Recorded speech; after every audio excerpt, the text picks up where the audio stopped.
अस्सलाम वालेकुम everyone, I hope you all's are good. I am also good अल्हम्दुलिल्लाह। मैं आपके साथ मिनी ब्लॉग शेयर करती हूँ, लेकिन आज मैं अपना लॉन्ग ब्लॉग आपके साथ शेयर कर रही हूँ। आई होप ये ब्लॉग भी आपको बहुत अच्छा लगेगा। वीडियो को लास्ट तक ज़रूर देखिए। तो हम पहुँचे थे आगरा कार्निवल। जैसा कि आपको पता है कि सर्दियाँ हो चुकी हैं स्टार्ट, और घूमने का असली मज़ा आता है सर्दियों में। तो हम भी अपने घर से निकल चुके थे घूमने के लिए, और हम पहुँचे सबसे पहले टिकट लेने। तो हमने यहाँ टिकट ले लिया था। फाइनली टिकट में ज़्यादा भीड़ नहीं आई, तो हमें बहुत जल्दी टिकट ले लिया था। उसके बाद ये बाहर का व्यू था जो कि बहुत प्यारा लग रहा था। उसके बाद हमने देखा ये गोल्डन कलर का घोड़ा, जो कि लग रहा था पूरा गोल्ड का बना हुआ है, लेकिन ये गोल्ड का नहीं था, शायद किसी मेटल वगैरह का था। लेकिन इतना प्यारा लग रहा था कि इस पर से तो बस मेरी निगाहें नहीं हट रही थी, तो मैंने इसे कैमरे में बहुत अच्छे से कैप्चर कर लिया।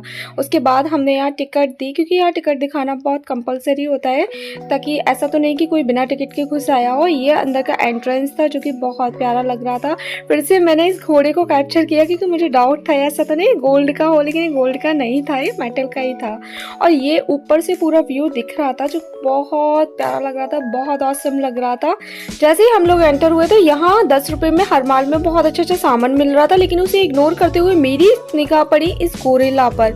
सच में बहुत ज़्यादा यूनिक था। मैं तुरंत ही इसे देखते ही चली गई इसके पास, इसे कैप्चर करने के लिए। पता है गाइस, ये मूवमेंट भी कर रहा था, मतलब इसका फेस जो था वो हिल रहा था, इसके हैंड मूव कर रहे थे, काफ़ी रियल लग रहा था। इसे देखकर थोड़ा थोड़ा डर भी लग रहा था। बच्चे भी, इससे काफ़ी सारे लोग थे जो इसके पास आकर अपनी सेल्फी खिंचवा रहे थे, वीडियो बनवा रहे थे, क्योंकि बहुत यूनिक मैंने देखा था, ये कभी नहीं लगा इधर आगरा में। और यहाँ था ये 3 इडियट्स का पूरा सेल्फी पॉइंट। ये पूरा एरिया था ना गाइज, यहाँ पूरा सेल्फी पॉइंट बना हुआ था, यहाँ सेल्फी लें। और जहरा ने यहाँ अपना फोटो क्लिक करवाया था, तो मैंने उसकी वीडियो जो है वो कैप्चर कर ली थी ब्लॉग में डालने के लिए। और यहाँ ये फाउंटेन था जो शायद से संगमरमर के पत्थर का बना हुआ था, बहुत अच्छा लग रहा था। ये हार्ट शेप का सेल्फी पॉइंट यहाँ बहुत सारे थे, काफ़ी लोग यहाँ सेल्फी खिंचवा रहे थे, और ये बहुत यूनिक लग रहा था। और मेलों में जाओ फोटो ना खींचो तो ऐसा तो हो नहीं सकता। तो भाई फोटो खींचना तो होता है कंपलसरी, लेकिन फोटो खींचने के लिए इतने अच्छे अच्छे सेल्फी पॉइंट हो तो बस मजा ही आ जाता है। यहाँ सभी लोग ले रहे थे अपनी सेल्फी, तो ये चेयर देखकर तो मेरा भी मन हुआ कि मैं भी अपना फोटो लूँ, लेकिन क्या करूँ, चीकू मेरे पास था तो इसलिए मैं फोटो नहीं ले पाई। पर यहाँ गाइस सच में बहुत मज़ा आया, बहुत एंजॉय किया, यूनिक यूनिक सी चीज़ें देखी। ये आप देख रहे हैं ना, ये बहुत प्यारा लग रहा था। क्रिसमस ट्री जो है वो लाइटिंग का बना हुआ था, बहुत अच्छा लग रहा था। इसके आगे मैंने बहुत यूनिक चीज़ देखी थी, ये बोतल और ये ग्लास, सच में बहुत ज़्यादा यूनिक था। इसको देखने के बाद ही मेरी निगाह इस पर पड़ी, लोटस टेम्पल पर। और ये एफिल टावर जो कि बहुत ऊंचा था, मैंने इसे कवर करने की कोशिश की, लेकिन ये पूरा एक बार में वीडियो के अंदर आ ही नहीं पाया। और फाइनली चेयर खाली हो गई थी, तो फिर मैंने जहरा को इस पर बिठाकर उसका फोटो लिया। और यहाँ मैं और चीकू आपसे बातें कर रहे थे, लेकिन क्या करें, आवाज़ ही नहीं आ रही थी। बैकग्राउंड में इतना ज़्यादा शोर है कि मैं क्या बोल रही थी मुझे खुद भी समझ में नहीं आ रहा, इसलिए फिर मैंने सोचा कि क्यों ना वॉइस ओवर ही कर देती हूँ। अच्छा, घूमने के लिए किसी के साथ भी चले जाओ, लेकिन फैमिली के साथ घूमने में जो मज़ा आता है ना, वो कहीं नहीं आता है गाइज।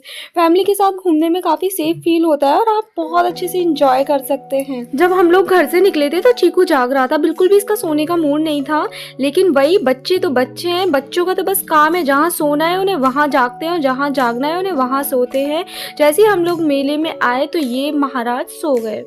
अब फिर मैंने बड़ी मुश्किल से इन्हें उठाया। मैंने सोचा कि काश ये उठ जाए तो ये भी थोड़ा बहुत एंजॉय कर ले, न्यू न्यू चीज़ें देख ले। तो मैंने इसे जगा दिया, और ये जगकर मुझे ऐसे गुस्से में देखने लगा बहुत ज़्यादा। और यहाँ शॉपिंग का सारा सामान अवेलेबल है, यहाँ देखो कंघी से लेके सुई, हर चीज़, कपड़े वगैरह सब आपको मिल जाएंगे। तो बस हम लोग तो देख रहे थे, हमने ज़्यादा कुछ नहीं ख़रीदा, क्योंकि हम लोग मार्केट से परचेज़ कर लेते थे, बच्चे थे साथ में, तो इसलिए ज़्यादा कुछ ख़रीदना पॉसिबल ही नहीं था। और यहाँ जहरा मैडम की निगाह पड़ी, ओहो आदिवासी तेल, दादी चलो जल्दी से आदिवासी तेल ले लो, इससे बाल लंबे हो जाएंगे। पर मैंने मना कर दिया, नहीं हम यहाँ से नहीं खरीदेंगे, ऑनलाइन मंगा लेंगे। और फिर बर्तन वाली शॉप पड़ी, तो हमने यहाँ से बस ये बीटर ही लिया था और कुछ नहीं लिया था, क्योंकि मुझे इसकी बहुत ज़्यादा ज़रूरत थी। बच्चों के कैप मुझे देखने थे, लेकिन मुझे कुछ खास यहाँ समझ में नहीं आया, इसलिए फिर मैंने बच्चों के कैप नहीं लिए। बच्चों के पास कितने भी कपड़े हो, कितने भी क्यों ना हो, कैप, शूज़, कपड़े कितने भी क्यों ना, लेकिन उनके लिए सब कम ही पड़ते हैं। बाहर लेकर जाओ तो ऐसा लगता है कि काश कि नए कपड़े होने चाहिए बच्चों के लिए। अच्छा, मेरी इस बात से कितने लोग एग्री हैं कि बच्चों को कपड़े कितने भी दिला दो लेकिन उनके एक बार पहनने के बाद ही पता नहीं क्या हो जाता है, कपड़े एकदम पुराने से हो जाते हैं। अच्छा, बहुत सारे बच्चे ऐसे होते हैं जो टॉयज की दुकान देखकर रोना शुरू कर देते हैं कि अरे मम्मा हमें टॉयज चाहिए, हमें टॉयज चाहिए। लेकिन मेरी बेटी ऐसी है जो टॉयज देखकर नहीं रोती, सिर्फ वो खाने पीने की चीज़ें देखकर बोलती है मुझे ये चाहिए, बस मुझे ये चाहिए, उसे टॉयज से कोई मतलब नहीं है। अगर उसको मैं टॉयज दिलवा भी देती है तो वो क्या करती है, एक दिन चलाती है दूसरे दिन तोड़ देती है। और यहाँ ये भाई साहब दिखा रहे थे कि इस तरह से आप, ये कुछ कैंडल टाइप का था, इसे जलाकर और कोई भी प्लास्टिक की चीज़ या कुछ भी टूट जाए तो आप उसे उससे जोड़ सकते हो। यहाँ मिल रहे थे स्वेटर वगैरह। यहाँ शॉपिंग के लिए भी बहुत अच्छा सामान मिल रहा था। अगर आप शॉपिंग लवर है तो आप लोग डेफिनेटली जाइए और यहाँ से शॉपिंग कीजिए। और यहाँ विंटर कलेक्शन तो गाइस बहुत ज़्यादा ऑसम था। यहाँ एक सूट था इस शॉप पर जो मुझे बहुत अच्छा लग रहा था। ये देखिए सामने ही होगा, ऑलिव ग्रीन कलर का, ये बहुत प्यारा वेलवेट का सूट था। ये मैंने वैसे नॉर्मली शॉप्स पर तो नहीं देखा, लेकिन इस टाइप में जो ऐसे फेयर वगैरह लगते हैं उनमें आपको यूनिक चीज़ें देखने को मिल जाती हैं। तो आप लोग अगर आपको बाय करना है तो आप यहाँ जाकर ले सकते हो। यहाँ पर 1000 ओनली 1000 में कोई भी सूट आप परचेज कीजिए। बहुत प्यारे प्यारे काफ़ी हैवी सूट मिल रहे थे जो मुझे भी बहुत प्यारे लग रहे थे। मार्केट में तो ये काफ़ी कॉस्टली होते हैं लेकिन यहाँ थोड़े अफोर्डेबल रेट में मुझे लगे। लेकिन लोग बोलते हैं कि फेयर में सामान जो है वो बहुत महंगा मिलता है, लेकिन मुझे नहीं लगा। इतनी सारी शॉप्स देखने के बाद जहरा बोली मम्मा मेरे लिए भी तो कुछ लो। तो यहाँ मिल रहा था बच्चों का विंटर कलेक्शन जो कि मुझे बहुत अच्छा लगा, तो मैं जहरा के लिए कुछ देख रही थी। एंड फाइनली मुझे एक वाइट कलर का टॉप था जो कि मुझे बहुत पसंद आया था। ये भैया भी दिखाएंगे, बहुत अच्छा लग रहा था, तो हमने ये वाला जो है जहरा के लिए बाय कर लिया था। और ये उसके फिट भी आया था और अफोर्डेबल था। आई थिंक ये 350 का था। मुझे तो ये रेट और क्वालिटी वाइज बहुत अच्छा लगा। और आगे चल के मिल रहे थे ये टॉयज जहाँ लिखा हुआ था हर माल 10 रुपये, लेकिन यहाँ 10 रुपये का कुछ भी नहीं था, सब कुछ बहुत ज़्यादा कॉस्टली था। बच्चों की वजह से लिख रखा था कि हर माल 10 रुपये, लेकिन शॉप पर जाकर देखा तो कोई 50 का, कोई 100 का, कोई 200 का, इस तरह से था। तो ये सब बच्चों की वजह से होता है। तो बस आप अपने बच्चों के साथ जाएं तो थोड़ी सावधानी से जाएं, क्योंकि बच्चे जिद करते हैं तो फिर बच्चों को दिलवाना ही पड़ता है। लेकिन ऐसी जगह पर बच्चों से रिलेटेड सारी चीज़ों के प्राइस बहुत ज़्यादा हाई कर दिए जाते हैं, इसलिए मैं तो प्रेफर करती हूँ कि बच्चों को मार्केट से, जो नॉर्मल मार्केट होती है वहाँ से शॉपिंग करवा दी जाए तो अच्छा है। यहाँ तो बहुत ज़्यादा कॉस्टली हो जाता है। अच्छा, मुझे क्या है, मैं बाहर कहीं ऐसी जगह जाती हूँ तो मुझे शॉपिंग करने से ज़्यादा अच्छा लगता है चीज़ों को देखना, एनालाइज करना, मुझे वो ज़्यादा अच्छा लगता है। क्योंकि मैं शॉपिंग हमेशा अपनी नॉर्मल लोकल मार्केट से ही करती हूँ, लेकिन ऐसी जगह पे क्या होता है ना, यूनिक चीज़ें देखने को मिलती है। कोई ऐसी चीज़ होती है तो उसे बाय करना भी अच्छा लगता है। लेकिन ऐसा होता है कि मार्केट में जो चीज़ है वो अलग रेट पे मिल रही है और ऐसी जगहों पे हम जाते हैं वहाँ रेट दुगने और तिगने कर दिए जाते हैं, तो वहाँ से खरीदना आई थिंक कोई समझदारी नहीं है। सो गाइज, ऐसी जगहों पर आप जाइए, घूमिए फिरिए, खाइए पीजिए, इंजॉय करिए, लेकिन शॉपिंग मत करिए। आई थिंक यहाँ कुछ गेम टाइप का था जिन पे ये सारी चीज़ें जो भी रखी हुई है ना, इन सब पे नंबर लगे हुए थे। और ये जो नीचे आप देख रहे हैं ना, वहाँ पे भी नंबर्स लिखे हुए थे और कुछ बॉल्स टाइप का था। तो ये बॉल्स हमें डालनी थी, ऐसे उस गोले में जानी चाहिए उस नंबर में।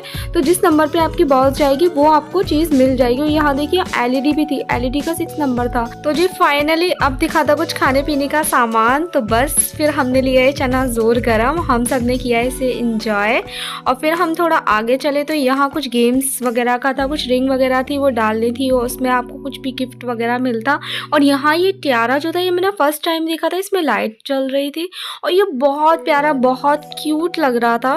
लेकिन ये मैंने लिया नहीं क्योंकि बच्चों के लिए ना सर में थोड़ा ये सेफ नहीं है और मेरी बेटी बहुत छोटी है, तो फिर मैंने उसके लिए लिया नहीं। जैसे ही हम लोग आगे बढ़े तो आवाज़ आ रही थी कि सोने से कम नहीं, खो जाए तो गम नहीं। तो फिर हम लोग भी देखने चले गए कि सोना कैसा मिल रहा है इधर। तो यहाँ कुछ ही मद्रासी ज्वेलरी थी जो बहुत प्यारी लग रही थी। फिर हम लोग यहाँ से देखने के बाद थोड़ा आगे चले तो यहाँ था सब हमारे मतलब का सामान, यानी कि खाने पीने का। एंड यहाँ पर आकर हो गई थी जहरा के दिल की मुराद पूरी, क्योंकि वो थक गई थी शॉपिंग का सामान देख कर और वो यही बोल रही थी कि यहाँ खाने की स्टॉल कहाँ है। तो फाइनली से दिख गई थी सारे स्टॉल। एंड गाइस, यहाँ पर काफी वैरायटी का फूड था, अलग अलग साउथ इंडियन अलग, पंजाबी स्टाइल अलग, सब अलग अलग था। मुंबई का बड़ा पाव, सब चीज़ें थी खाने के लिए। तो यहाँ फाइनली पेट पूजा करने के बाद हम लोग आगे चले, तो आगे बच्चों के फेवरेट झूले, तो बस हम लोगों को फिर झूला झुलाना ही पड़ा ज़हरा को। अब ये ज़हरा बहुत ज़्यादा कंफ्यूज हो रही थी कि मैं कौन से झूले में झूलूँ।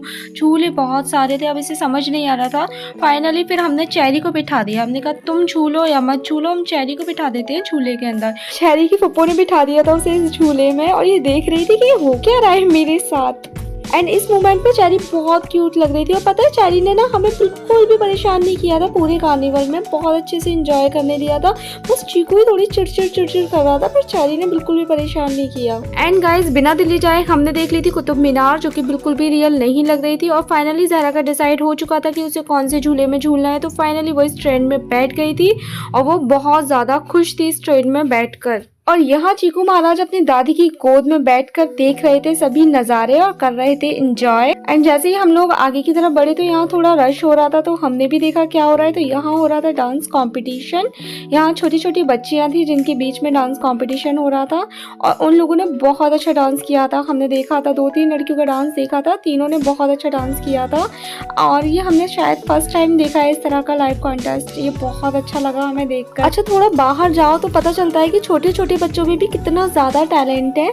यहाँ इन बच्चियों ने बहुत अच्छा डांस किया था, लग ही नहीं रहा था कि इतनी एज में छोटी हैं इनका डांस देखकर। और लोग काफ़ी अप्रिशिएट भी कर रहे थे, और ज़हरा बहुत ज़्यादा इंजॉय कर रही थी, और वो क्लैपिंग भी कर रही थी इनके लिए। उसका तो मन ही नहीं था यहाँ से जाने का। फिर क्या था, ज़हरा की वजह से फिर हमने भी पूरा शो देखा खड़े होकर, लेकिन शो बहुत अच्छा था। वाकई सभी बच्चों ने बहुत अच्छा डांस किया था। इस तरह के कॉन्टेस्ट होने चाहिए ताकि बच्चों का जो हुनर है वो निकल कर सामने आए। और यहाँ मिल रही थी एक टर्किश आइसक्रीम, लेकिन यहाँ कुछ ऐसा नहीं था कि जो दिखाते हैं ना वीडियोज़ वगैरह में, वो बस हाथ में दे रहे थे इजीली आइसक्रीम। और यहाँ से शुरू हो जाता है सभी बड़े बड़े और डेंजर झूले। अच्छा, झूलों से मुझे बड़ा डर लगता है, मैं झूलों में नहीं झूल पाती हूँ। मैं तो इवन ये देखती हूँ कि लोग झूल कैसे लेते हैं, मुझे तो बहुत ज़्यादा डर लगता है। लेकिन कभी कभी सोचती हूँ कि ट्राई करती हूँ। ट्राई करने में क्या जाता है, एक बार ट्राई तो करना चाहिए ना, एडवेंचर भी होना चाहिए लाइफ में। और मेरे एडवेंचर को पूरा करते हुए मेरी बेटी बैठ चुकी थी इस झूले में। उसका झूलों से बिल्कुल भी मन नहीं भर रहा था, लेकिन ये झूला इतना प्यारा लग रहा था ना, मुझे लग रहा था काश मैं छोटी होती और मैं भी इस झूले में बैठ जाती। और हमारी छोटी अप्पी, उनका मन था भाई इस झूले में झूलने का, जिसे देखकर तो मेरी जान ही निकल रही थी। तो मम्मी ने बोला पहले और कुछ खा लो, अच्छे से खा पी लो, फिर बैठना झूले में।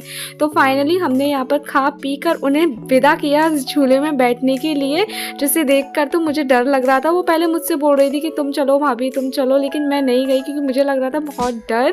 तो भाई इस झूले में झूलना तो बहुत ज़्यादा हिम्मत का काम है। इसे रेंजर बोलते हैं, आई थिंक रेंजर और हथौड़े वाला झूला भी बोलते हैं। उनका बड़ा मन था इसमें बैठने का, तो उन्हें देखकर तो मुझे भी डर लग रहा था। लेकिन ऐसा एडवेंचर लाइफ में करना चाहिए, थोड़ी बोरिंगनेस जो होती है वो दूर हो जाती है। एडवेंचर लाइफ में करते रहना चाहिए। तो ये जैसे ही ये ऊपर की तरफ जाने लगा, मेरी तो सांसें अटक गई थी कि अब क्या होगा अब क्या होगा। लेकिन ये अंदर बैठी थी तो इन्हें बहुत अच्छा लग रहा था।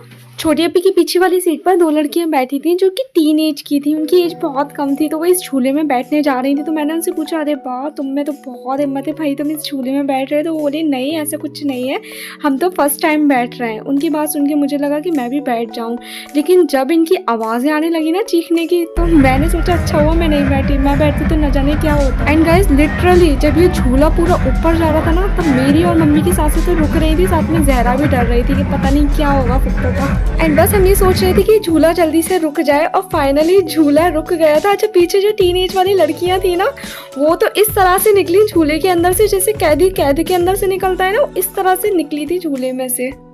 लेकिन वाकई है तो बड़ा हिम्मत का काम, मैं तो कर नहीं सकती। लेकिन देखो इनके फेस से फील हो रहा है कि हाँ भाई ये तो एक किला फतह करके आई हैं। तो जी बस अब कर चुके थे हम बहुत ज़्यादा एंजॉय, और हो चुका था हमारा घर लौटने का टाइम। और घर लौटने से पहले बच्चे बलून या फिर ये कॉटन कैंडी ना लें, ऐसा नहीं हो सकता। तो ज़हरा कैसे पीछे रह सकती थी, ज़हरा ने ले ली कॉटन कैंडी। और फिर हम लोगों ने अब घर के लिए पैक कराई थी मेरठ की मशहूर नान खटाई, जो कि बहुत ज़्यादा टेस्टी थी। और ये ना कोयलों पे बन रही थी, ऐसा नहीं था ये रखी हुई नहीं थी, बिल्कुल फ्रेश भैया बना रहे थे। ये देखिए कोयले हैं, कोयलों के ऊपर इन्होंने बना कर रखी थी। पीछे ना ये बिना सिकी हुई है, ये सारी सेकी हुई है, जो कि इन्होंने अभी सेकी थी, ताज़ी थी एकदम, तो ये बहुत ज़्यादा टेस्टी लग रही थी। और यहाँ से था बाहर जाने का रास्ता, तो बस हम यहाँ से बाहर जा रहे थे। आपको वीडियो अच्छी लगी तो प्लीज़ वीडियो को लाइक करें, शेयर करें और चैनल को सब्सक्राइब करना बिल्कुल ना भूलें। और मुझे कमेंट्स में ज़रूर बताइए आपको किस तरह के ब्लॉग चाहिए। और ये था बाहर का व्यू, जो कि कुछ इस तरह का दिख रहा था और हमें निकलते ही ऑटो मिल गया था। इंशाल्लाह कल फिर मिलेंगे। Please like